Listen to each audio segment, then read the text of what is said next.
Buat teman-temanku, yang baru gabung, bisa cek di playlist untuk mendapatkan novel judul baru, yang kalian belum dengar. Bab 1214-49 Pendekar Pedang. Setelah meninggalkan paviliun langit jahat, Sun Mu dan saudara-saudaranya pergi ke tanah tidak dikenal. Selama waktu ini, mereka telah memperoleh banyak harta dan beberapa hati kehidupan menengah. Ini juga sesuai dengan harapan mereka. Mereka bahkan bercanda bahwa mereka tidak akan mendapatkan apa-apa jika mereka tetap tinggal di Evil Sky Pavilion. Tidak hanya itu, tetapi mereka bahkan harus merendahkan diri mereka sendiri. Namun, semua kepercayaan diri mereka telah lenyap begitu mereka melihat serangan telapak tangan yang menakutkan dari Lu Zhou. Ini paviliun Tuan Lu. Itu, sepertinya, hapus, tampaknya. Sepertinya dia menjadi lebih kuat. Saya bilang hapus, tampaknya. Tidak ada, tampaknya. Dia kuat. Petik 2, petik 2. Zuyan dikirim terbang setelah terkena serangan telapak tangan dan jatuh dari langit. Ledakan. Itu jatuh beberapa kali di tanah dan menabrak gunung di kejauhan, menyebabkan gunung itu retak. Itu dihembuskan saat menatap lelaki tua di langit. Rasa dingin menjalar ke punggungnya ketika melihat lelaki tua itu meskipun tidak ada fluktuasi primal ki di sekitar lelaki tua itu. Kuat, manusia. Karena Zuyan telah menguasai bahasa manusia yang sederhana, kecerdasannya pasti telah melampaui Ying Zhao. Tidak mengherankan bahwa makhluk cerdas bisa belajar bahasa lain. Meskipun pidatonya kaku, dan kata-kata yang digunakannya sederhana, tidak sulit untuk memahami apa yang ingin disampaikannya.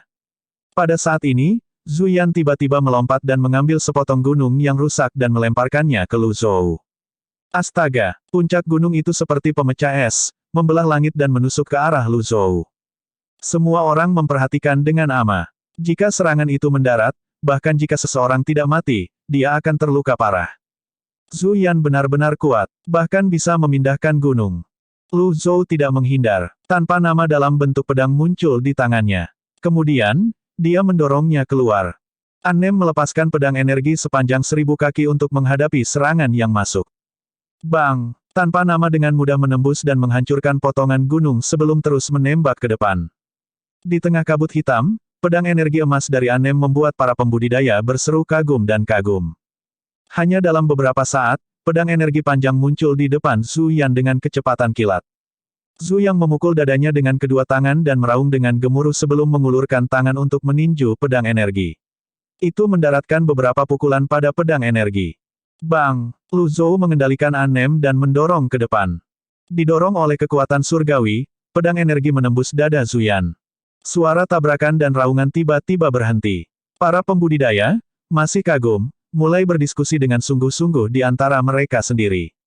Kapan ahli seperti itu muncul di domain Lotus Emas? Dia hampir sekuat Tuan Yang Mulia. Kamu tidak berpikir dia adalah Tuan Yang Mulia. Perbedaan antara 17 grafik kelahiran dan 18 grafik kelahiran terletak pada percobaan kelahiran.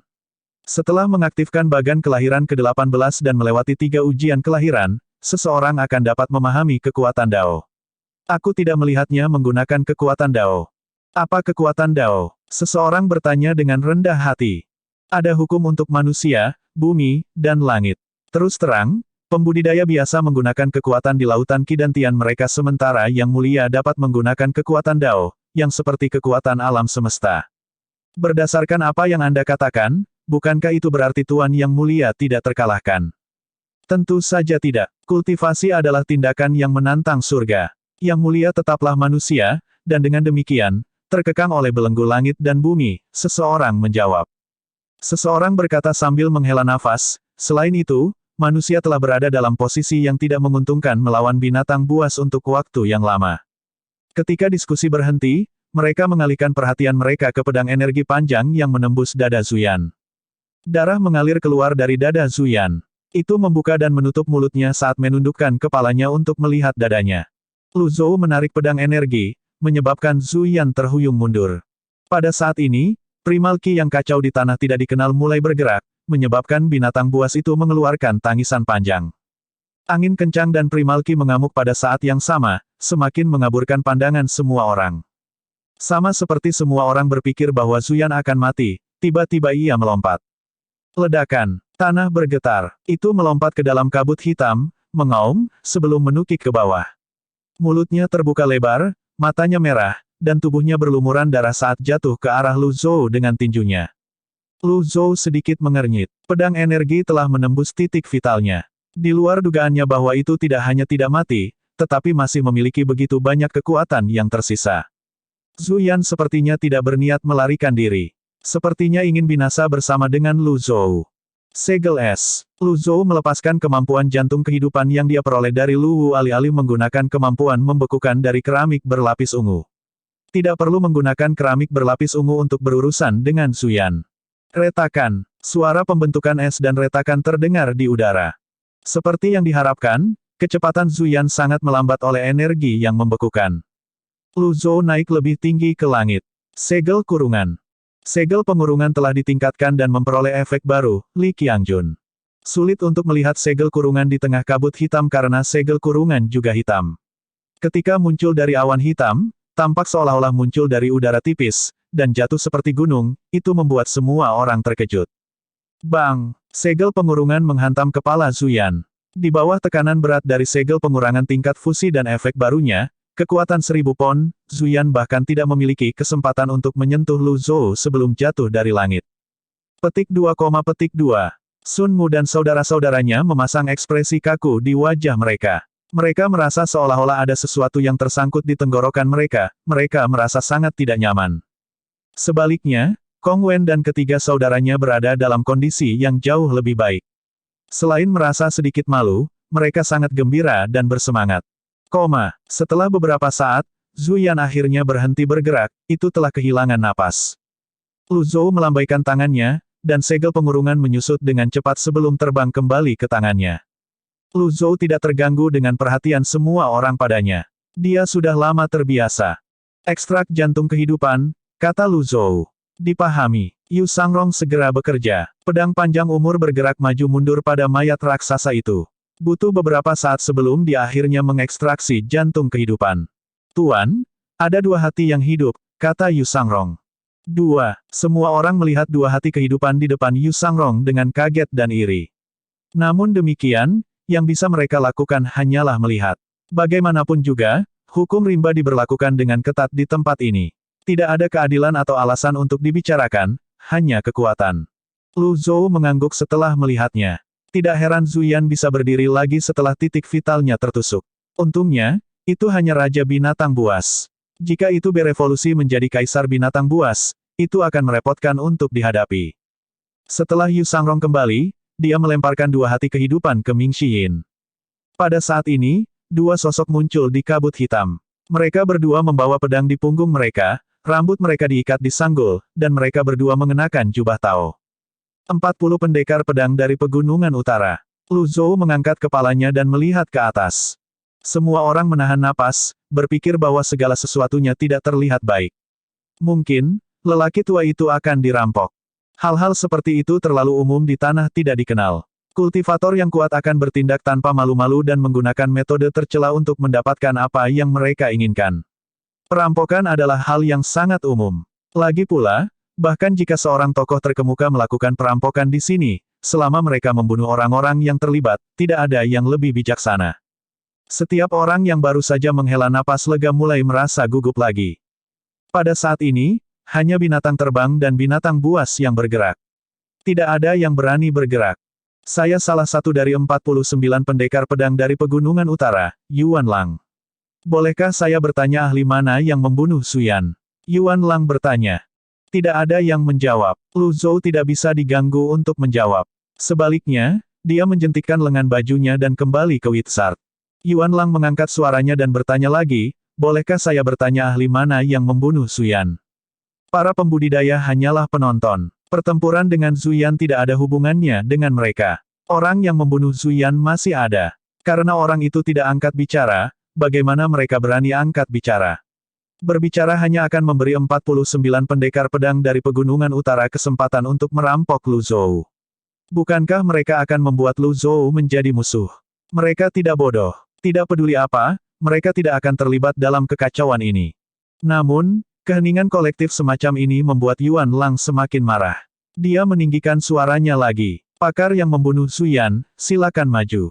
Suara Yuan Lang dalam, kuat, dan menindas, itu berisi ki primal yang kuat. Bab 1215, Sikap Seorang Guru Yang Mulia.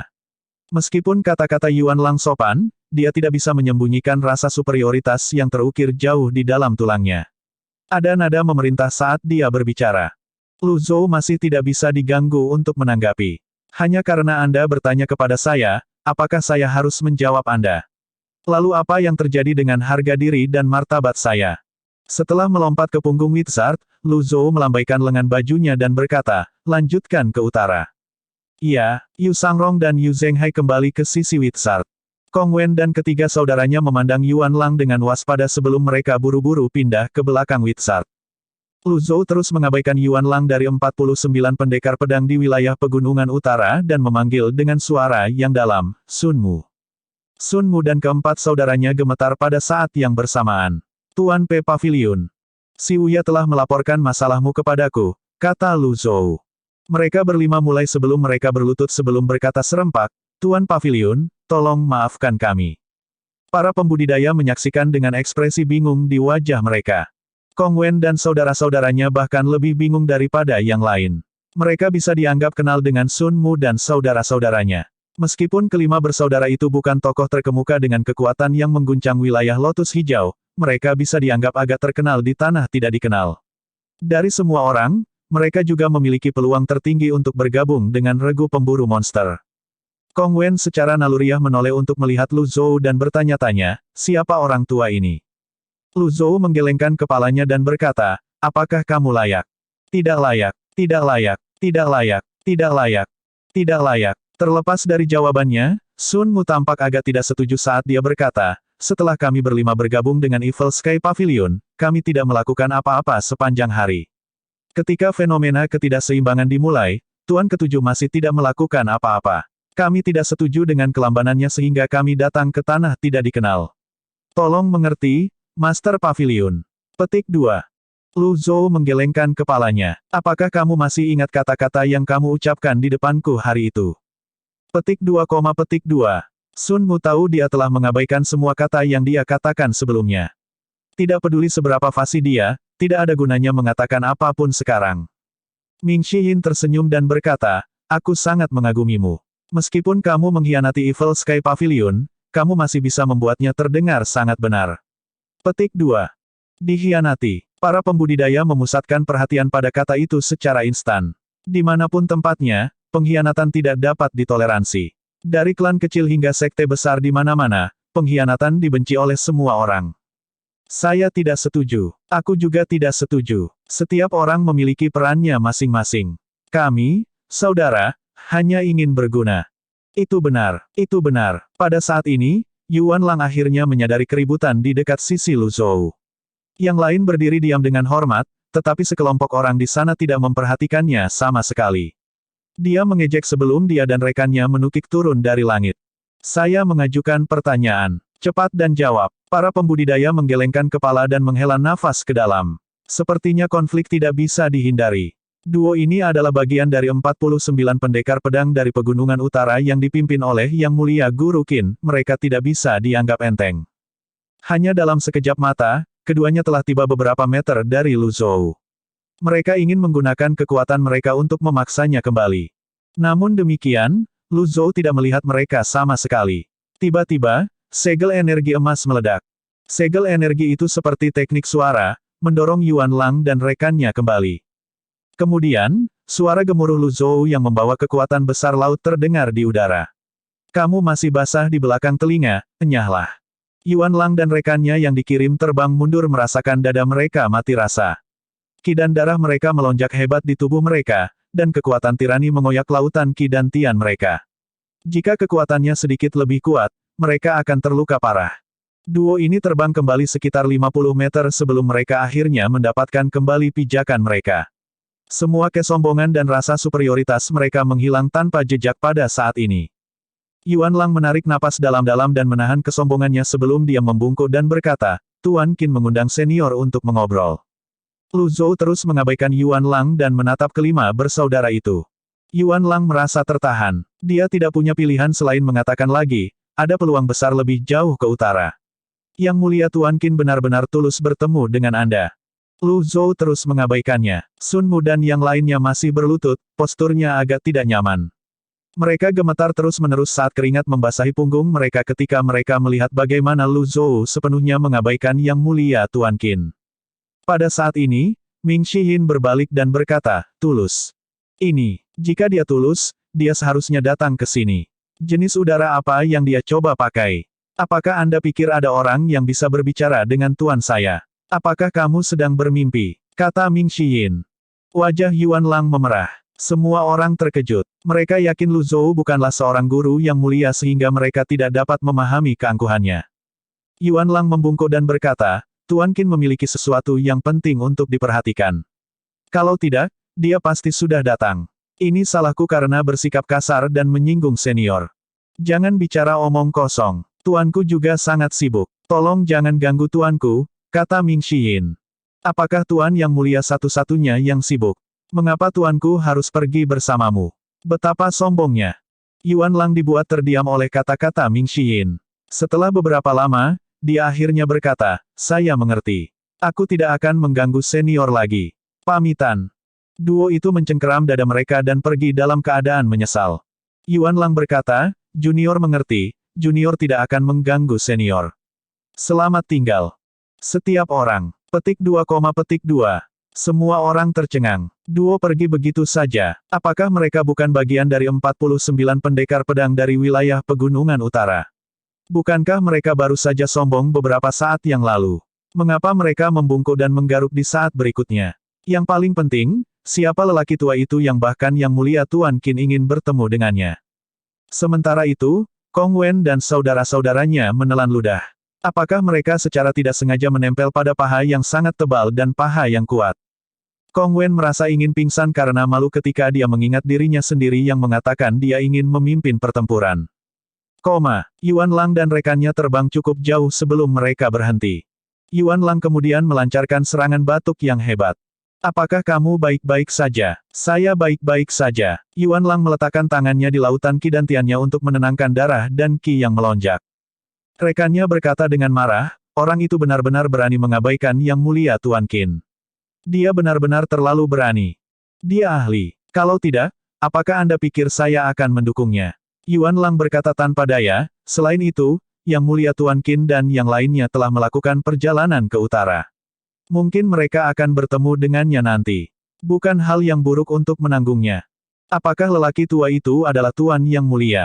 Saya rasa tidak. Namun, teknik suaranya sangat kuat dan jarang terlihat, kata Yuan Lang, mungkin, dia menyembunyikan fakta bahwa dia adalah guru yang mulia. Petik 2, petik 2. Mari kita bertemu dengan master dulu. Pencuri tua itu, Ye Zeng, mungkin akan segera muncul. Oke, keduanya berbalik dan melihat sebelum mereka dengan cepat menghilang ke dalam kabut hitam.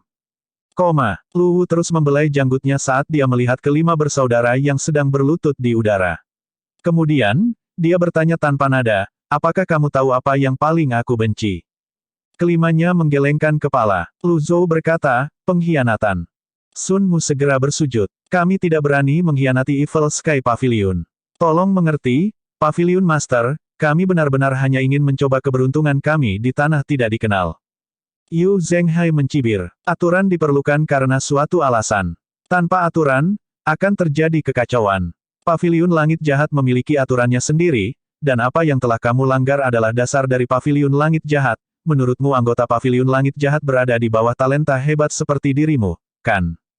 Kelima bersaudara itu tidak mengerti maksud Yu Zhenghai. Yu Zhenghai terus berkata, kalian berlima berpikir bahwa kalian adalah talenta yang hebat. Kelima bersaudara itu tidak berani berbicara meski merasa pasrah. Pada saat ini, Yu Zhenghai tiba-tiba melintas. Telapak tangan surgawi gelap hebat. Sebuah segel palem berlayar menuju lima bersaudara. Mereka langsung memucat dan mengangkat tangan untuk melindungi diri. Bang! Kelimanya dikirim terbang kembali, mereka tidak berani membalas. Yu Zhenghai mencibir. Bakat hebat. Apa lelucon? Anda bahkan tidak bisa menahan serangan telapak tangan dari saya, tetapi Anda berani menyebut diri Anda talenta hebat. Petik 2. Yu Zhenghai melintas lagi dan melancarkan serangan telapak tangan lagi. Pada saat ini, kelima bersaudara itu menggambar lingkaran dengan jari-jari mereka. Tak lama kemudian, lingkaran sihir terbentuk. Yu Zhenghai berkata, bakat hebat. Lelucon yang luar biasa, Anda bahkan tidak dapat memblokir telapak tangan dari saya, dan Anda masih berani menyebut diri Anda sebagai bakat yang hebat. Petik 2. Bab 1215, Sikap Seorang Guru Yang Mulia. Meskipun kata-kata Yuan Lang sopan, dia tidak bisa menyembunyikan rasa superioritas yang terukir jauh di dalam tulangnya. Ada nada memerintah saat dia berbicara. Lu Zhou masih tidak bisa diganggu untuk menanggapi. Hanya karena Anda bertanya kepada saya, apakah saya harus menjawab Anda? Lalu apa yang terjadi dengan harga diri dan martabat saya? Setelah melompat ke punggung Wizard, Lu Zhou melambaikan lengan bajunya dan berkata, lanjutkan ke utara. Iya, Yu Sangrong dan Yu Zhenghai kembali ke sisi Wizard.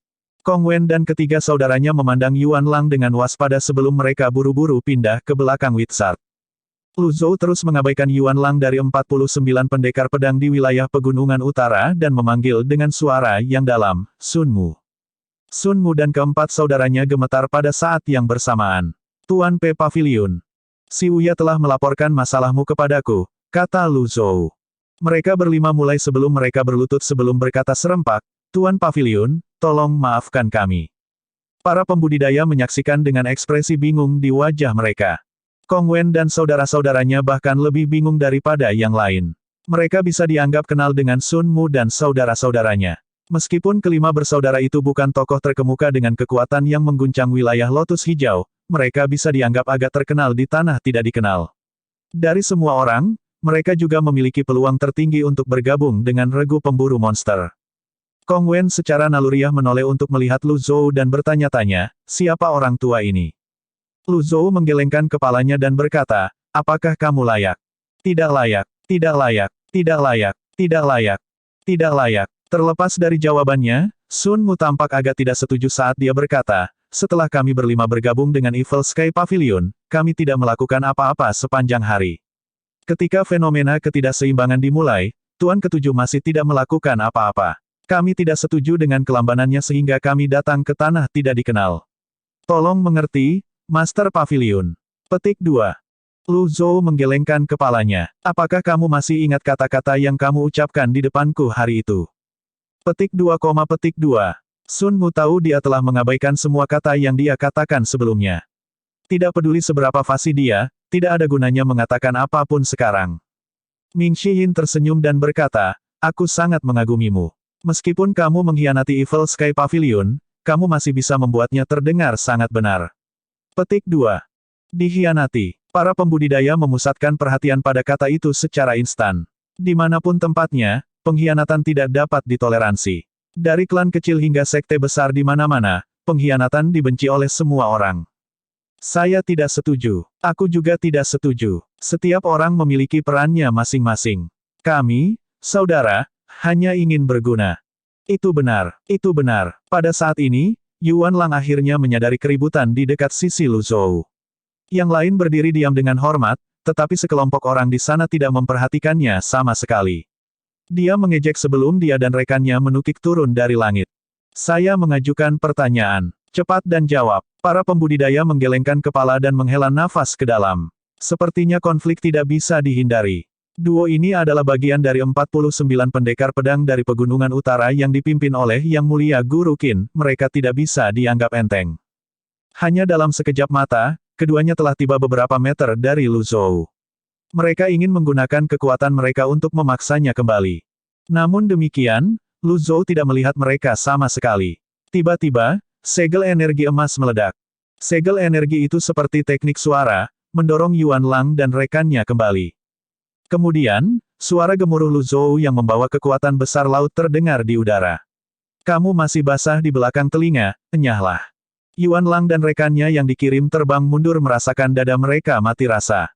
Ki dan darah mereka melonjak hebat di tubuh mereka, dan kekuatan tirani mengoyak lautan ki dan tian mereka.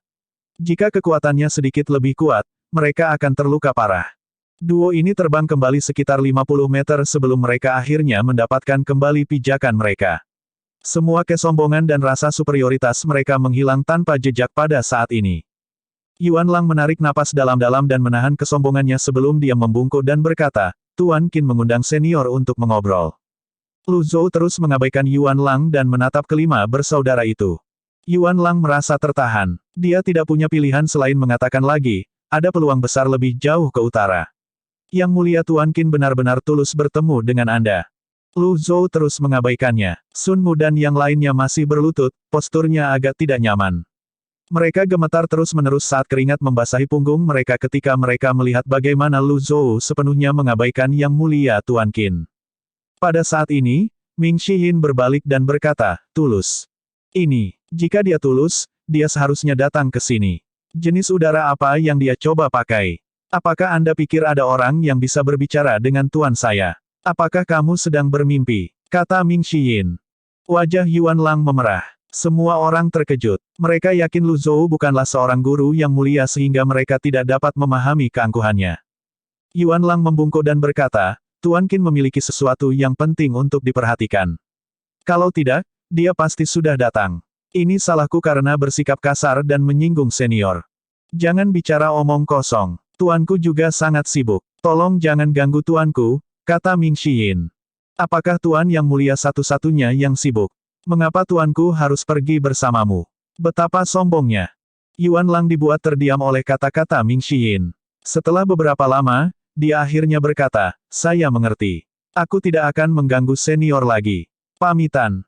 Duo itu mencengkeram dada mereka dan pergi dalam keadaan menyesal. Yuan Lang berkata, junior mengerti, junior tidak akan mengganggu senior. Selamat tinggal. Setiap orang. Petik 2, petik 2. Semua orang tercengang. Duo pergi begitu saja. Apakah mereka bukan bagian dari 49 pendekar pedang dari wilayah pegunungan utara? Bukankah mereka baru saja sombong beberapa saat yang lalu? Mengapa mereka membungkuk dan menggaruk di saat berikutnya? Yang paling penting, siapa lelaki tua itu yang bahkan Yang Mulia Tuan Qin ingin bertemu dengannya? Sementara itu, Kong Wen dan saudara-saudaranya menelan ludah. Apakah mereka secara tidak sengaja menempel pada paha yang sangat tebal dan paha yang kuat? Kong Wen merasa ingin pingsan karena malu ketika dia mengingat dirinya sendiri yang mengatakan dia ingin memimpin pertempuran. Yuan Lang dan rekannya terbang cukup jauh sebelum mereka berhenti. Yuan Lang kemudian melancarkan serangan batuk yang hebat. Apakah kamu baik-baik saja? Saya baik-baik saja. Yuan Lang meletakkan tangannya di lautan Qi dantiannya untuk menenangkan darah dan Qi yang melonjak. Rekannya berkata dengan marah, orang itu benar-benar berani mengabaikan Yang Mulia Tuan Qin. Dia benar-benar terlalu berani. Dia ahli. Kalau tidak, apakah Anda pikir saya akan mendukungnya? Yuan Lang berkata tanpa daya, selain itu, Yang Mulia Tuan Qin dan yang lainnya telah melakukan perjalanan ke utara. Mungkin mereka akan bertemu dengannya nanti. Bukan hal yang buruk untuk menanggungnya. Apakah lelaki tua itu adalah Tuan Yang Mulia? Saya rasa tidak. Namun, teknik suaranya sangat kuat dan jarang terlihat, kata Yuan Lang, mungkin, dia menyembunyikan fakta bahwa dia adalah guru yang mulia. Petik 2, petik 2. Mari kita bertemu dengan master dulu. Pencuri tua itu, Ye Zheng, mungkin akan segera muncul. Oke, keduanya berbalik dan melihat sebelum mereka dengan cepat menghilang ke dalam kabut hitam. Lu Wu terus membelai janggutnya saat dia melihat kelima bersaudara yang sedang berlutut di udara. Kemudian, dia bertanya tanpa nada, apakah kamu tahu apa yang paling aku benci? Kelimanya menggelengkan kepala. Lu Zhou berkata, pengkhianatan. Sun Mu segera bersujud. Kami tidak berani mengkhianati Evil Sky Pavilion. Tolong mengerti, Pavilion Master, kami benar-benar hanya ingin mencoba keberuntungan kami di tanah tidak dikenal. Yu Zhenghai mencibir. Aturan diperlukan karena suatu alasan. Tanpa aturan, akan terjadi kekacauan. Pavilion Langit Jahat memiliki aturannya sendiri, dan apa yang telah kamu langgar adalah dasar dari Pavilion Langit Jahat. Menurutmu anggota Pavilion Langit Jahat berada di bawah talenta hebat seperti dirimu, kan? Kelima bersaudara itu tidak mengerti maksud Yu Zhenghai. Yu Zhenghai terus berkata, kalian berlima berpikir bahwa kalian adalah talenta yang hebat. Kelima bersaudara itu tidak berani berbicara meski merasa pasrah. Pada saat ini, Yu Zhenghai tiba-tiba melintas. Telapak tangan surgawi gelap hebat. Sebuah segel palem berlayar menuju lima bersaudara.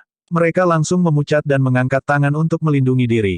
Bang! Kelimanya dikirim terbang kembali, mereka tidak berani membalas. Yu Zhenghai mencibir. Bakat hebat. Apa lelucon? Anda bahkan tidak bisa menahan serangan telapak tangan dari saya, tetapi Anda berani menyebut diri Anda talenta hebat. Petik 2. Yu Zhenghai melintas lagi dan melancarkan serangan telapak tangan lagi. Pada saat ini, kelima bersaudara itu menggambar lingkaran dengan jari-jari mereka. Tak lama kemudian, lingkaran sihir terbentuk. Yu Zhenghai berkata, bakat hebat. Lelucon yang luar biasa, Anda bahkan tidak dapat memblokir telapak tangan dari saya, dan Anda masih berani menyebut diri Anda sebagai bakat yang hebat. Petik 2. Bab 1216, Bos Super. Mereka berlima melemparkan cincin ungu masing-masing ke udara. Ketika 5 cincin terhubung, mereka mulai melawan serangan telapak tangan. Ketika segel telapak tangan Yu Zhenghai menyentuh cincin ungu, kekuatan mereka sangat berkurang. Kemudian, kekuatannya yang tersisa dihilangkan oleh energi pelindungnya. Yu Zhenghai melintas di depan mereka lagi dan memukul dengan telapak tangannya. Ledakan. Kelima bersaudara itu didorong mundur pada saat yang bersamaan.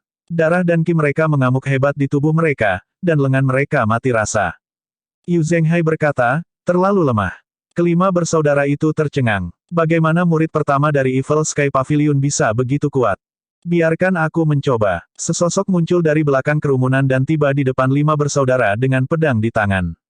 Astaga, astaga, astaga, pedang energi berlayar di udara. Kelima bersaudara itu melompat ketakutan dan mundur ke udara. Sun Mu memimpin dan mengatupkan kedua tangannya. Lingkaran cahaya ungu kehijauan muncul di bawah kakinya dan mengeluarkan asap ungu. Yu Sangrong memasuki Ring of Light tanpa ragu-ragu. Siapkan formasi. Zhan Jin berteriak. 5 bersaudara dengan cepat menjalin formasi sihir dan melintas bola-balik. Pedang energi Yu Sangrong meluncur dengan kecepatan yang bahkan lebih besar melewati 5 bersaudara. Lingkaran emas mengikuti di belakang pedang energi. Hanya napas telah berlalu ketika dia menyarungkan pedangnya lagi. Petik 2 tanda tanya petik 2. Kelima bersaudara itu benar-benar bingung. Retakan. Lingkaran sihir hancur dan sebilah pedang emas tajam kembali ke Yu Sangrong. Setelah itu, bilah tajam emas lainnya mengikuti dan kembali kepadanya juga. Jubah kelima bersaudara itu semuanya terpotong oleh pisau yang tajam. Petik 2, petik 2. Dalam kesan mereka, Yu Sangrong hanya. Pakaian 5 bersaudara Sun semuanya dipotong oleh pisau tajam. Petik 2, petik 2. Dalam kesan mereka, Yu Sangrong hanyalah seorang pembudidaya alam kesengsaraan Divinity yang baru lahir yang merupakan maniak pedang. Meskipun dia sangat terampil, mereka tidak berpikir avatar wawasan 100 kesengsaraan, tidak peduli seberapa kuatnya, dapat mengalahkan seorang pembudidaya berputar 1000 alam. Mereka merasa seolah-olah telah ditampar oleh kekuatan Yu Sangrong. Tidak hanya dia dengan mudah mengalahkan mereka, tetapi dia juga menginjak-injak harga diri mereka. Ilmu sihir mereka terbukti tidak berguna saat berhadapan dengan Yu Sangrong. Mereka akhirnya menyadari itu bukan ilusi ketika Yu Sangrong dan Yu Zhenghai melawan Zhu Yan sebelumnya.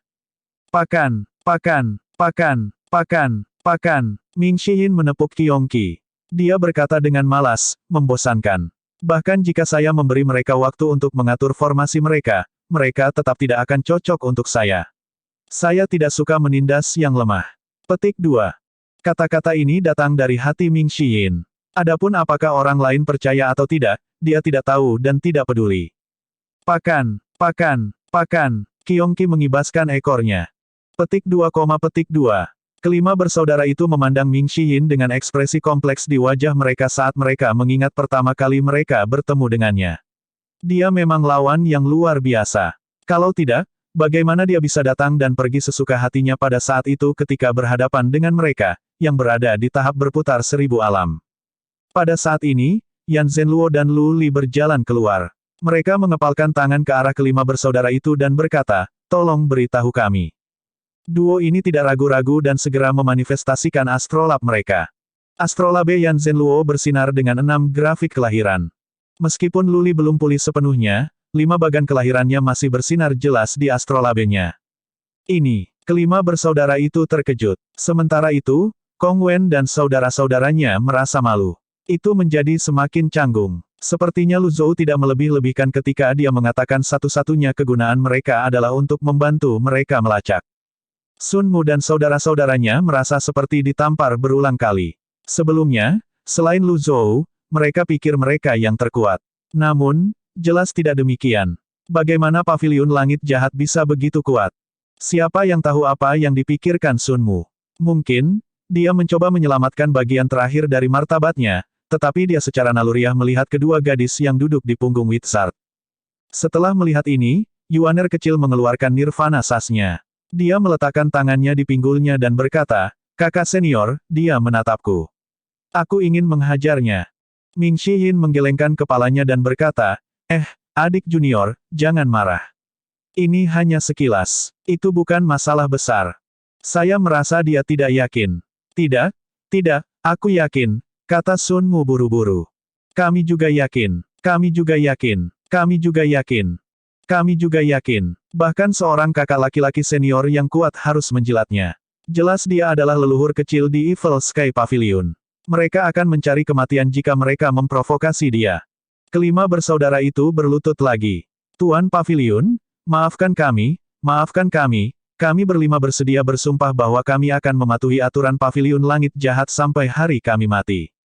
Lu Zhou menggelengkan kepalanya. Menurutmu tempat seperti apa Pavilion Langit Jahat itu? Apakah Anda pikir Anda bisa datang dan pergi sesuka Anda? Petik 2. Kata-kata Lu Zhou bukan hanya peringatan bagi 5 bersaudara. Dia ingin orang tahu bahwa Evil Sky Pavilion tidak bisa dianggap enteng. Lu Zhou berbalik dan melompat ke punggung Wizard. Dia berkata, menurut aturan Evil Sky Pavilion, mereka yang mengkhianati pavilion akan dihancurkan budidayanya jika pelanggarannya ringan. Jika pelanggarannya serius, hukumannya adalah kematian. Yu Zhenghai, Yu Sangrong, Ming Shiyin tidak bisa tidak melihat Lu Zhou. Petik 2 tanda tanya petik 2. Kapan ada aturan seperti itu? Mata Sun Mu dan saudara-saudaranya terbelalak kaget dan ketakutan. Lu Zhou memanggil, Yu Zhenghai. Pesanan Anda, Tuan. Hancurkan basis kultivasi mereka, kata Lu Zhou. Faktanya, dia tidak benar-benar ingin menghancurkan basis kultivasi mereka, dia hanya ingin memperingatkan mereka. Dipahami. Sun Mu buru-buru bersujud. Tolong maafkan kami, Master Pavilion. Mohon maafkan kami. Kami tahu kami salah. Tolong tunjukkan belas kasihan, Pavilion Master. Petik 2. Little Yuaner berkata, itu tidak akan berhasil. Jika kita toleran, bagaimana jika semua orang berpikir mereka bisa datang dan pergi sesuka mereka di Evil Sky Pavilion? Bukankah itu akan buruk? Bukankah itu akan merepotkan tuanku? Petik 2 tanda tanya petik 2. Sun Mu terus memohon, saya bersedia membayar kejahatan saya. Tolong beri saya kesempatan, Pavilion Master. Petik 2. Membayar kejahatanmu. Lu Zhou bertanya. Kami berlima datang dari cekungan utara, yang berjarak 300 mil dari sini. Seharusnya ada batu mikromistik di sana, kata Sun Mu. Batu mikromistik. Ming Shiyin bereaksi cepat dan melambaikan lengan bajunya. Dia mendirikan penghalang untuk mencegah orang lain mendengarkan percakapan mereka. Itu benar. Kami menemukannya ketika kami lewat, kata Sun Mu. Lalu, mengapa kamu tidak menggalinya? Ming Shiyin bertanya. Pada saat itu, ada pembudidaya lain di sekitar. Mereka berasal dari tanah terberkati Yanan. Jadi kamu berencana untuk menggalinya saat tidak ada orang. Sayang sekali. Anda benar-benar tidak pintar. Tahukah Anda mengapa begitu banyak orang ingin bergabung dengan Evil Sky Pavilion? Terlepas dari kekuatan tuanku dan kekuatan kita, Pavilion tidak kekurangan senjata, sumber daya, metode kultivasi berkualitas tinggi, dan harta karun. Petik 2. Kelima bersaudara itu benar-benar menyesali perbuatan mereka. Lu Zhou berkata dengan acuh tak acuh, mulai sekarang, kamu tidak ada hubungannya dengan Pavilion Langit Jahat. Apakah Anda hidup atau mati, itu tidak ada hubungannya dengan Pavilion Langit Iblis. Meninggalkan. Sun Mu menghela nafas dan bersiap untuk pergi bersama keempat saudaranya. Little Yuaner bertanya, bingung, Tuan, apakah Anda tidak khawatir mereka berbohong? Kita akan tahu jika mereka berbohong begitu kita pergi ke sana, kata Lu Zhou. Jika mereka berbohong, bagaimana kita akan menemukan pengkhianat itu? Yuaner kecil bertanya. Menurutmu apa yang seharusnya kita lakukan? Lu Zhou bertanya. Kita seharusnya menghancurkan basis kultivasi mereka tidak peduli apa. Kita bisa mempertahankan aturan Evil Sky Pavilion dengan cara itu dan juga mendapatkan batu mikromistik. Itu benar, saya pikir metode saya sangat bagus, kata Little Yuaner dengan percaya diri. Petik 2, petik 2. Lu Zhou membelai janggutnya dan melirik Ming Shiyin. Itu bagus bahwa Yuaner kecil tahu bagaimana menimbang pro dan kontra, tetapi pemikirannya masih sedikit kurang. Ming Shiyin tampaknya memahami implikasi di balik tatapan tuannya dan mencoba menenangkan Yuaner kecil. Suster junior ke-9 benar. Sun Mu dan yang lainnya bergoyang di udara dan hampir jatuh. Lu Zhou berkata, baiklah, berhenti bermain-main. Berangkat. Dipahami. Pada saat ini, Kong Wen berjalan ke depan dan bertanya dengan canggung, Tuan tua, bisakah kami tetap mengikuti Anda? Lagi pula, lelaki tua di depannya adalah bos super. Bahkan jika dia tidak bisa mendapatkan apapun, hanya dengan mengikuti orang seperti itu, dia akan bisa mendapatkan pengalaman. Itu akan menjadi berkat terbesar dalam hidupnya. Bab 1217, Biji Microstone Mistik. Penerjemah, Editor Terjemahan Endless Fantasy, Terjemahan Endless Fantasy. Lu Zhou berbalik dan menatap Kong Wen. Dia membelai janggutnya dan berkata, aku tidak akan melupakanmu setelah aku menemukan biji Microstone Mistik. Kong Wen sangat gembira mendengar kata-kata ini. Dia dengan cepat membungkuk dan berkata dengan percaya diri, Tuan tua, yakinlah. Saya akan melakukan yang terbaik untuk melayani Anda. Petik 2. Lu Zhou tidak menjawab dan naik ke barat laut di punggung Witsard. Dengan itu, semua orang dengan cepat mengikutinya. Para pembudidaya saling memandang dengan ekspresi kecewa di wajah mereka. Mereka yang terluka segera kembali ke rumah, dan hanya beberapa pembudidaya yang berani terbang ke barat laut juga. Mereka yang tidak terlalu serakah bergegas ke mayat Zuyan dan sekitarnya, berharap untuk mendapatkan harta seperti bulu Zuyan yang bisa ditukar dengan pil obat. Selain itu, penampilan Zuyan berarti ada kemungkinan harta karun di sekitarnya. Saat Lu Zhou dan yang lainnya terus melakukan perjalanan, lingkungan semakin keras, dan binatang buas semakin kuat dan kuat. Pada akhirnya, Lu Zhou tidak punya pilihan selain menggunakan segel energi untuk melindungi Witsard, Yuaner kecil, dan Keong. Adapun yang lain, mereka bisa berjuang sendiri. Angin kencang yang bertiup ke arah mereka seperti pisau saat bertiup melawan energi pelindung mereka. Dari waktu ke waktu, binatang terbang kecil akan bertabrakan dengan penghalang yang mereka bangun. Setelah beberapa saat, Kons bertanya dengan bingung, Tuan, mengapa kita tidak menangkap kelima bersaudara itu dan membiarkan mereka memimpin? Kong Wen berkata sambil tersenyum, saya pikir Pak Tua membuat keputusan yang tepat. Kelima orang itu menyimpan motif tersembunyi. Membawa mereka tidak hanya akan memperlambat kita, tetapi juga dapat menyebabkan masalah. Selain itu, karena 49 pendekar pedang telah muncul, itu berarti Yang Mulia Tuan Ye dan pasukannya juga ada di sini, apalagi, jika mereka berani berbohong, mereka hanya akan menanggung risiko murka Tuan Tua. Bukan itu maksudku. Tuan Tua itu berpikiran luas sehingga dia pasti tidak akan membungkuk ke tingkat seperti itu. Astaga! Pada saat ini, binatang terbang dengan gigi tajam muncul dari kabut hitam. Lu Zhou tidak berbicara, tetapi Yu Zhenghai dan Yu Sangrong diam-diam terbang ke arah binatang terbang di kedua sisi.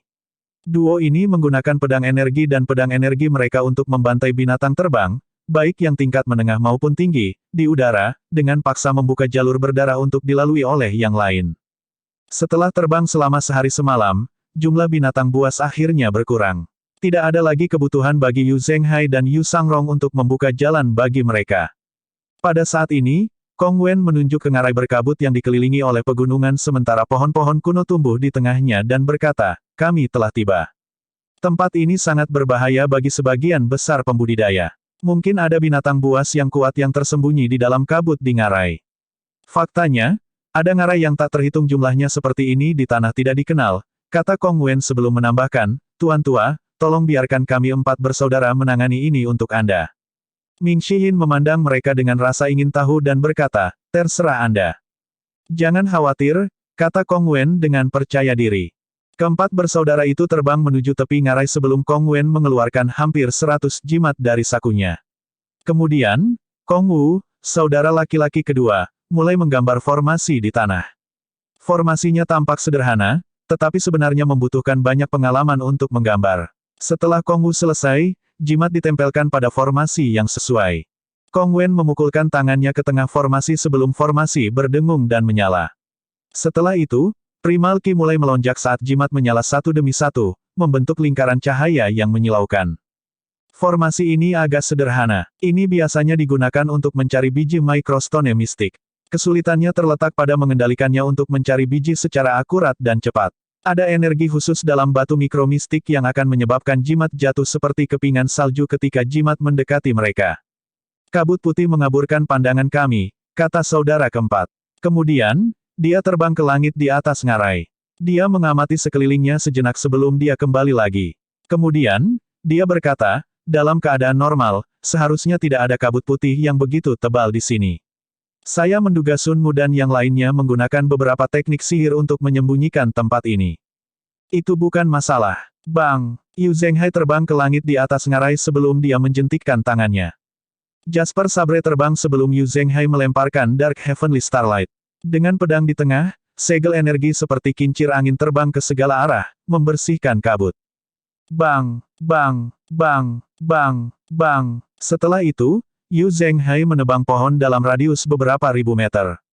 Tanpa pepohonan, angin kencang meniup kabut putih yang tersisa. Dengan ini, semua orang memiliki pemandangan ngarai yang lebih baik. Kong Wen mengangguk dan berkata, langkah bagus. Jimat pelacak terus terbang dengan cepat. Ketika mereka berada di utara ngarai, mereka tiba-tiba berhenti dan hancur, jatuh seperti kepingan salju yang bersinar. Menemukannya, benar-benar ada biji microstone mistik di sini. Keempat bersaudara itu segera terbang. Lu Zhou terbang di ketinggian rendah di punggung Wizard sebelum yang lain mengikuti di belakang. Seharusnya di sini, kata Kong Wen, batu mikromistik sangat langka sehingga dianggap bagus jika Anda bisa menemukannya. Untuk berpikir ada biji di sini. Biarkan aku menambang mereka. Aku lebih cocok untuk pekerjaan semacam ini. Kong Wen segera meluncurkan segel energi ke tanah. Ledakan, ledakan, ledakan. Tanah bergetar sedikit sebelum retak. Ledakan, ledakan, ledakan. Kong Wen terus mengirim segel energi ke tanah sebelum akhirnya berhasil menghancurkan tanah. Semua orang melihat ke celah itu. Di celah itu, nada mikromistik yang berkedip muncul di depan mata semua orang. Itu tampak seperti telur hijau tembus pandang yang tersangkut di celah. Ini benar-benar batu mikromistik. Kong Wen sangat gembira. Dia dengan hati-hati mengekstraknya sebelum dia membersihkannya dengan lembut. Seolah-olah dia memegang harta nasional di tangannya. Setelah setengah jam, microstone mistik seukuran kepalan tangan akhirnya muncul di tangannya. Kong Wen berseru dengan penuh semangat, ini luar biasa. Batu mikromistik ini dapat dibagi menjadi 3 batu mikromistik. Saya belum pernah melihat yang sebesar ini dalam hidup saya. Kemudian, dia memberikannya dengan hormat kepada Lu Zhou dan berkata, Tuan, tolong lihat. Lu Zhou mengangguk puas dan berkata, bagus sekali. Kemudian, dia melirik Ming Shiyin dan berkata, simpan dengan baik. Kong Wen dengan bijaksana menyerahkan batu mikromistik itu kepada Ming Shiyin. Kong Wen dan saudara-saudaranya menyaksikan Ming Shiyin menyingkirkan batu mikromistik itu dengan ekspresi enggan dan iri di wajah mereka. Namun demikian, mereka tahu bahwa mereka ditakdirkan untuk tidak dapat memperolehnya. Pada saat ini, Lu Zhou berkata dengan ringan, keluarkan jantung kehidupan Zuyan. Ming Shiyin melakukan apa yang diperintahkan. Kemudian, Lu Zhou berkata, saya tahu batu mikromistik itu berharga, tetapi saya membutuhkannya. Saya pikir hati kehidupan ini lebih cocok untuk Anda. Kemudian, dia melambaikan tangannya dan mengirim hati kehidupan ke arah Kong Wen. Kong Wen sangat gembira saat dia menangkap hati kehidupan. Dia berlutut dan berkata, terima kasih, Pak Tua. Kemurahan hati Anda luar biasa. Petik 2. Kong Wen tahu tidak mungkin baginya dan saudara-saudaranya untuk membunuh Zuyan, apalagi mendapatkan jantung hidupnya. Oleh karena itu, mereka sangat gembira ketika Lu Zhou memberikannya kepada mereka. Adapun microstone mistik, itu sepadan dengan imbalan pendukung yang kuat. Zuyan hampir menjadi kaisar binatang. Tidak diragukan lagi bahwa murid-murid Lu Zhou membutuhkan hati yang hidup seperti ini. Namun, dia bukan seseorang yang terus-menerus memberi makan murid-muridnya. Mereka juga harus bekerja keras jika mereka ingin tumbuh lebih kuat. Setelah Kong Wen menekan kegembiraannya dan menyingkirkan jantung kehidupan, dia bertanya, Tuan Tua, apakah Anda memiliki jimat kosong tambahan? Yan Zhenluo berkata sebelum mengeluarkan ratusan jimat, aku memilikinya. Kong Wen berkata, biasanya, ngarai seperti itu menyembunyikan banyak harta karun. Kita bisa mencari mereka menggunakan jimat ini. Ming Shiyin bertanya sambil tersenyum, bukankah kamu baru saja melakukan pencarian? Saya mencari secara khusus untuk microstones mistik sebelumnya. Kali ini, jimat akan mencari tumbuhan, rumput kehidupan mistik, rumput jiwa surgawi, ginseng darah, dan harta alam lainnya. Benda-benda ini tidak kalah dengan batu mikromistik. Semua orang mengangguk. Kong Wen, yang menjadi sangat rajin, menyerahkan jimat kepada Kong Wu. Kakak kedua, gunakan jimat. Baiklah. Kong Wu mengeluarkan kuasnya dan mulai menggambar jimat dengan kecepatan angin dan bayangan. Dalam waktu kurang dari 1 jam, dia akhirnya menyelesaikan menggambar semua jimat. Kong Wen berkata, saudara-saudara, karena Pak Tua sangat mempercayai kami, kami tidak boleh malas. Kita harus hidup sesuai dengan hati yang Dia berikan kepada kita. Baiklah, pindah sekarang. Kemudian, 3 bersaudara lainnya terbang ke arah yang berbeda. Setelah itu, Kong Wen berkata, Tuan Tua, tolong bantu kami mengawasi. Tempat ini berbahaya, dan aku khawatir kita akan disergap oleh binatang buas. Lu Zhou melambaikan lengan bajunya. Yu Zhenghai, Yu Sangrong, dan Ming Xiyin masing-masing terbang ke 3 bersaudara untuk melindungi mereka sementara Yan Zhenluo dan Lu Li tetap di tempat mereka. Sun Mu dan saudara-saudaranya pasti telah mencari tempat ini dengan saksama. Apakah Anda tidak khawatir membuang-buang usaha Anda? Lu Zhou bertanya. Kong Wen menjawab, mereka pembudidaya sihir jadi mereka pasti mencari menggunakan teknik sihir. Kami, saudara-saudara, memiliki cara kami sendiri dalam melakukan sesuatu. Selain itu, bahkan jika suatu tempat telah dicari, kami masih akan mencarinya lagi. Siapa tahu ada harta karun yang dilewatkan oleh orang lain. Jika kita berhasil menemukan sesuatu, itu akan bagus. Jika kami tidak menemukan apapun, kami juga tidak akan kehilangan apapun. Kamu sangat pintar, Lu Zhou mengangguk. Setelah itu, Kong Wen menyalakan lebih banyak jimat yang terbang ke segala arah seperti kunang-kunang. Previous, bab 1218, penampilan burung surgawi. Lu Zhou memperhatikan dari samping saat ngarai dipenuhi dengan jimat pelacak. Kong Wen melompat ke udara, dan jimat tersebar ke setiap sudut ngarai. Mulai dari selatan, dia mencari kemana-mana dan pindah ke utara. Kemudian, pemandangan aneh tiba-tiba muncul.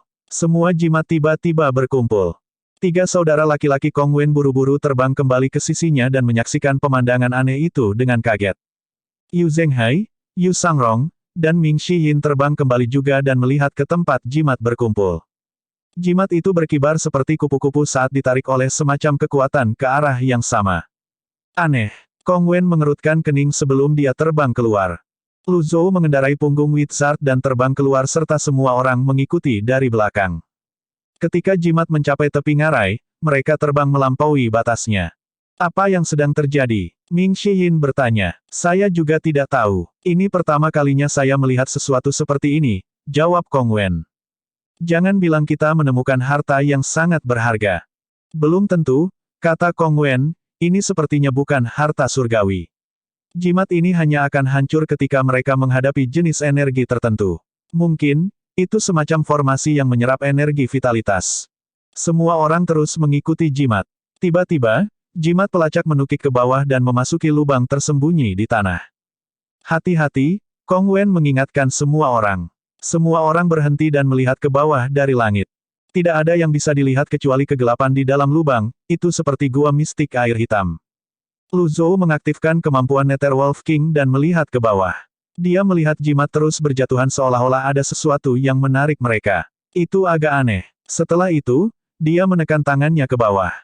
Hanya dalam sekejap, segel palem emas jatuh dari langit ke dalam lubang, meneranginya hanya dalam sekejap. Setelah jatuh sejenak, ledakan, segel telapak tangan mengenai sisi lubang. Lu Zhou mengangkat tangannya lagi. Segel telapak tangan yang lebih besar dan lebih kuat dari yang sebelumnya jatuh ke dalam lubang lagi. Menjerit, tangisan yang tajam dan menusuk telinga tiba-tiba terdengar dari lubang. Setelah itu, bola api keluar dari lubang ke udara. Phoenix api. Kong Wen berteriak. Energi terik membuat semua orang segera mundur.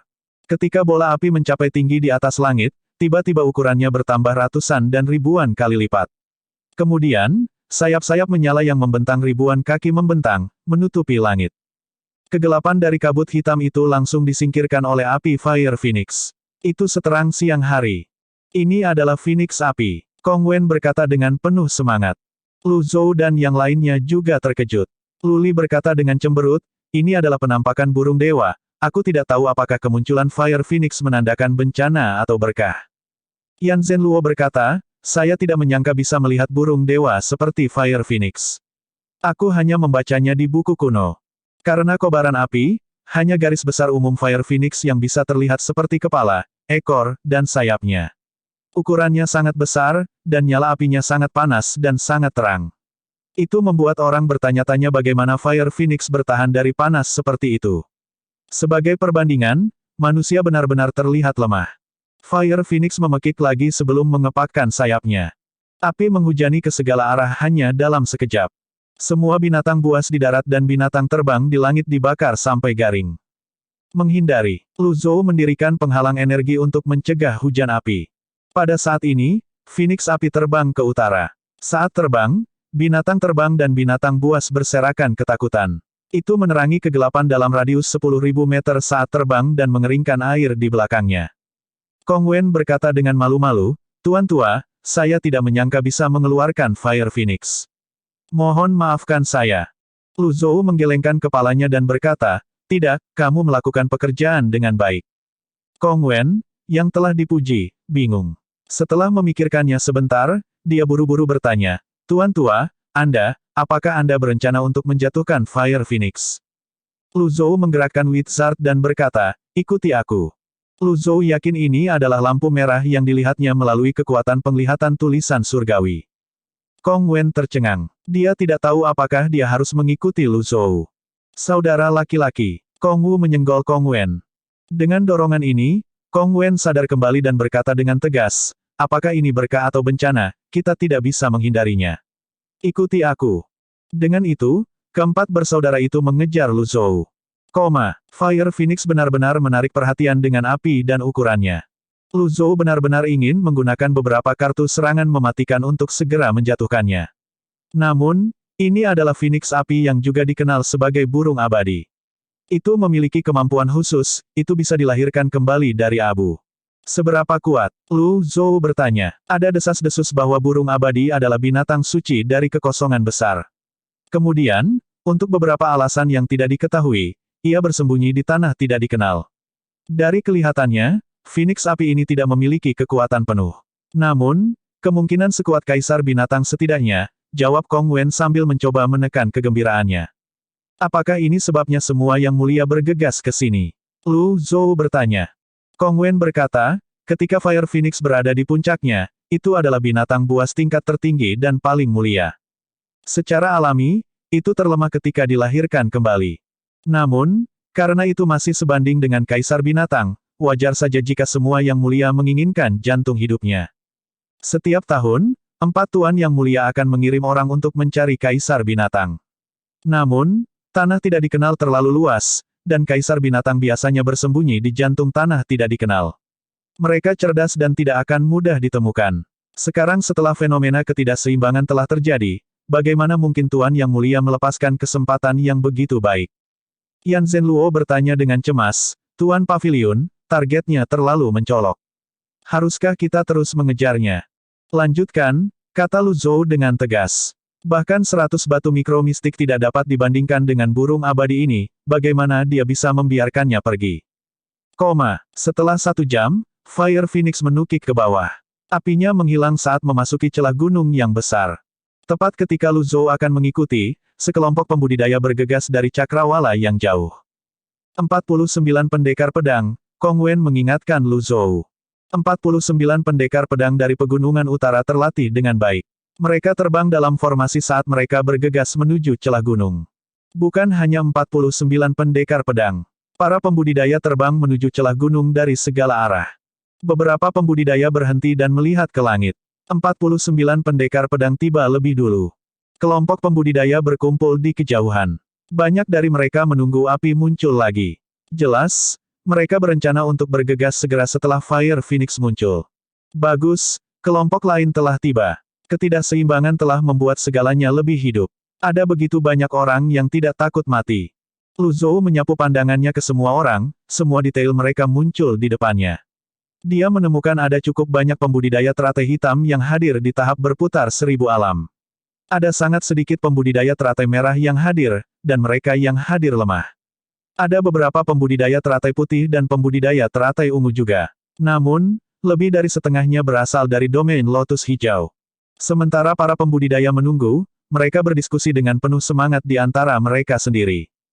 Mereka yang berada di tahap wawasan 100 kesengsaraan hanya dapat mengambil sampah di sini. Tidak peduli apa, selalu ada orang yang tidak takut mati. Bab 1219, Dua Tuan Yang Mulia. Penerjemah, Editor Terjemahan Endless Fantasy, Terjemahan Endless Fantasy. Jumlah pembudidaya, yang membuktikan banyak orang mengawasi Fire Phoenix, mengejutkan Lu Zhou. Lu Zhou melihat ke celah gunung yang gelap tempat Fire Phoenix bersembunyi. 49 pendekar pedang itu melayang di atas celah gunung. Garis samar mereka saat mereka melintas bola-balik dan kadang-kadang terjalin bisa dilihat dari jauh.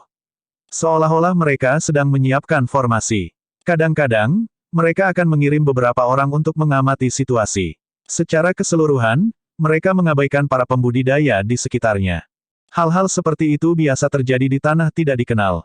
Tidak ada kekurangan pembudidaya yang berjuang sampai mati demi harta. Secara alami, langkah paling cerdas adalah mundur di depan lawan yang kuat. Pada saat ini, Kong Wen pindah ke sisi Lu Zhou dan berkata dengan nada pelan, "Tuan tua, ada banyak orang di sekitar. Harap berhati-hati terhadap pencuri." Petik 2. Pencuri. Pencuri adalah hal biasa di tanah tidak dikenal. Mereka sering memanfaatkan kekacauan untuk mencuri, Kong Wen menjelaskan. Ming Shiyin, yang berdiri di dekatnya, menimpali, "Jangan khawatir. Qiongqi tidak sebodoh itu." Pakan, Qiongqi mengibaskan ekornya dengan gembira, seolah senang dengan pujian tuannya. Petik 2, petik 2. Kong Wen berkata, Phoenix api mungkin ingin mencari tanah nirvana. Namun, sekarang bersembunyi di celah gunung. Ming Shiyin bertanya, dengan level Fire Phoenix, itu seharusnya mampu berbicara seperti manusia, kan? Kong Wen menggelengkan kepalanya. Belum tentu. Itu tergantung pada binatang buas itu sendiri. Para Phoenix api adalah bangsawan sehingga mereka meremehkan mempelajari bahasa manusia. Ming Shiyin tidak mengharapkan diskriminasi dan rasa superioritas ada di antara binatang buas juga. Turki ini sangat sombong. Turki. Kong Wen tidak tahu ekspresi seperti apa yang harus dia kenakan di wajahnya. Tidak terlalu bagus untuk menyebut Fire Phoenix yang mulia sebagai kalkun, kan? Para pembudidaya di sekitarnya mendekat untuk melihat 40 pendekar pedang di langit. Dengan Yang Mulia Guru Qin ada di sekitar, yang lain hanya bisa menonton pertunjukan. Saya mendengar Yang Mulia Tuan Ye juga bergegas ke sini, mungkin kita bisa menyaksikan pertempuran yang luar biasa antara Tuan Yang Mulia. Bukankah mereka bertarung ketika mereka mendiskusikan Dao di Clear Sky Mountain? Saya dengar itu seri, mereka tidak akan puas sampai ada pemenang. Sekarang burung surgawi telah muncul, pasti akan ada pemenang yang jelas hari ini. Petik 2. Dengan kedatangan dan kehadiran Yang Mulia, banyak kultivator kehilangan keinginan untuk bertarung. Lebih baik bagi mereka untuk menonton pertunjukan. Jika mereka beruntung, mungkin, mereka akan dapat mengambil beberapa harta. Rumor mengatakan bahwa bulu burung Phoenix dapat digunakan untuk menempa senjata khusus dan sangat tahan api. Selain itu, tempat peristirahatan Fire Phoenix juga dikatakan menyimpan banyak harta karun. Menjerit. Teriakan tajam terdengar dari celah gunung. 49 pendekar pedang berhenti bergerak dan melihat ke bawah pada saat yang sama. Lu Zhou berbalik dan berseru, "Old keempat. Apa perintahmu, Tuan? Jaga adik-adik juniormu." Dipahami. Ming Shiyin dan Qiongqi semakin dekat dengan kedua adik perempuannya. Sementara itu, Yu Zhenghai dan Yu Sangrong masing-masing berdiri di kiri dan kanan, tidak bergerak. Keduanya memasang ekspresi serius di wajah mereka saat mereka melihat ke depan. Yan Zhenluo, Lu Li, Kong Wen, dan ketiga saudaranya berdiri bersama dan memandang celah gunung dengan cemas. Seperti yang diharapkan, pergerakan di celah gunung semakin intens.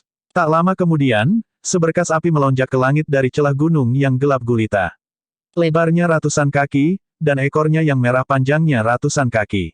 Ketika Fire Phoenix bergegas ke langit, ia mengepakkan sayapnya 49 kali. Kemudian, itu berputar, menyebabkan api yang ganas menari-nari liar di langit. Itu akan menyerang. Para pembudidaya semua terkejut. Nyala api menari-nari liar di udara ketika Lu Zhou mendengar suara berderit seperti sesuatu yang dibekukan. Ketika dia berbalik, dia melihat bahwa semua orang, kecuali dia, tampak membeku. Hati Lu Zhou tergerak. Dia melihat sekeliling dan melihat sosok muncul di atas 49 pendekar pedang dari pegunungan utara. Jubah panjangnya berkibar saat dia melayang di udara. Dia tahu orang itu tidak lain adalah Qin Renyu, seorang guru mulia yang telah melewati 3 ujian kelahiran. Apakah jeda sesaat adalah kekuatan Qin Renyu? Para pembudidaya pulih dengan sangat cepat, mereka tampaknya tidak ada yang lebih bijaksana. Mereka semua memandang Qin Renyu dengan heran. Karena waktu berhenti, sepertinya dia muncul begitu saja. Suara acuh tak acuh Qin Renyu terdengar dari langit pada saat ini. Mereka yang tidak punya urusan di sini, mundur. 49 pendekar pedang berkumpul di sekitar Qin Renyu. Pada saat ini, seolah-olah mereka baru saja sadar kembali, lebih dari 1000 pembudidaya, dari manapun mereka berasal, membungkuk. Salam, Yang Mulia Tuan Qin. Lu Zhou memandang Qin Renyu, ini adalah pertama kalinya dia melihat seorang guru yang mulia. Dia bertanya-tanya mengapa seorang guru yang mulia begitu kuat dan apa kekuatan Dao yang dimiliki oleh Yang Mulia. Di langit, 49 pendekar pedang melintas, membentuk lingkaran besar di udara dan mengelilingi celah gunung. Phoenix api dikenal sebagai kelahiran abadi. Dikatakan bahwa itu akan terlahir kembali sesekali untuk membebaskan diri dari belenggu langit dan bumi. Celah gunung ini mungkin tempat kelahirannya kembali. Pada saat ia dilahirkan kembali juga saat ia berada pada titik terlemahnya. Ini pertama kalinya aku melihat Fire Phoenix di kehidupan nyata. Aku hanya pernah melihatnya di buku-buku kuno sebelum ini. Sayangnya, Yang Mulia ada di sini jadi kita tidak bisa tinggal. Seseorang menjawab, mengapa kamu berbicara seolah-olah kamu dapat menjatuhkan Fire Phoenix jika Yang Mulia tidak ada, cukup dengan hanya menonton. 1000 pembudidaya menonton dengan penuh perhatian, ingin memuaskan rasa ingin tahu mereka. Kembali ke langit, 49 pendekar pedang tampaknya sudah berada di posisinya masing-masing. Pada saat ini, sesosok muncul dari udara tipis di tengah-tengah 49 pendekar pedang dan berkata dengan suara yang jelas, pedang dan pedang tidak memiliki mata. Lebih baik jika kalian semua mundur jauh. Kali ini, gelombang energi yang lembut meluncur, mendorong para pembudidaya kembali. Sikap Qin Renyu tampak agak ringan, dan kekuatannya tidak sombong. Terima kasih atas pengingat Anda, Yang Mulia Tuan Qin. Semua orang mundur lagi. Dengan itu, Lu Zhou dan yang lainnya yang berdiri di belakang sekarang berdiri di depan. Kong Wen buru-buru berkata, Tuan Tua, mari kita mundur. Lu Zhou mengabaikan Kong Wen dan terus menatap Qin Renyu. Nama, Qin Renyu. Identitas, manusia dari Great Qin. Basis kultivasi, Thousand Realm Swirling. Informasi itu agak tidak berguna. Semua orang bisa berada di tahap Thousand Realm Swirling, tetapi kekuatan mereka bisa berbeda seperti langit dan bumi. Tiba-tiba, ledakan tawa hangat terdengar dari langit. Itu sangat keras sehingga menyebabkan gendang telinga beberapa pembudidaya sakit. Semua orang secara naluriah melihat ke arah sumber suara. Pada saat ini, puluhan pembudidaya terlihat bergegas dari arah barat daya. Mereka terbang dalam formasi persegi dan tiba hanya dalam sekejap mata. Qin Renyu, kamu orang tua, kamu berencana untuk mengambilnya sendiri. Seseorang berseru, ini Yang Mulia Tuan Ye dari tanah terberkati Yanan. Para pembudidaya membungkuk lagi. Salam, Yang Mulia Tuan Ye. Berdiri di depan 30 kultivator aneh yang mengenakan jubah ilmiah adalah Ye Zeng, atau dikenal sebagai Yang Mulia Tuan Ye. Qin Renyu berkata dengan dingin, Ye Zeng, haruskah kamu mengikutiku kemana-mana? Tanah tidak dikenal sangat luas, namun, Anda bersikeras mengikuti saya di sini. Ye Zeng menggelengkan kepalanya dan tersenyum. Apa yang kamu miliki di tempat ini? Qin Renyu berkata, aku tidak akan bertengkar denganmu. 100 mil barat laut dari tempat ini, ada seorang kaisar binatang. Oh, maukah kamu berbaik hati memberitahuku informasi ini? Ye Zeng mengangkat alis.